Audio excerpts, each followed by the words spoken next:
পলাতক পুলিশ কর্মকর্তাদের অবস্থান এখনো শক্ত হয়নি বললেন আইজিপি। কুয়াশায় সালসুইয়ে পানি, আর কত হয়রানি আছে সমাধান।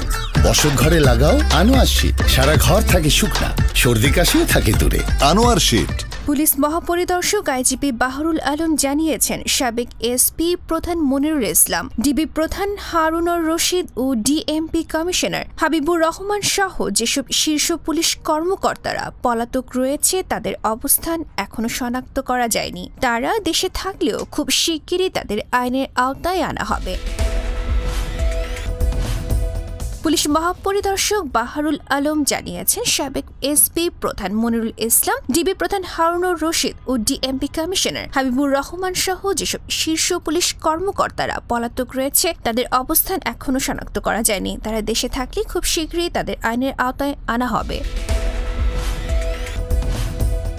ডেস্ক রিপোর্ট, গণমানুষের আওয়াজ।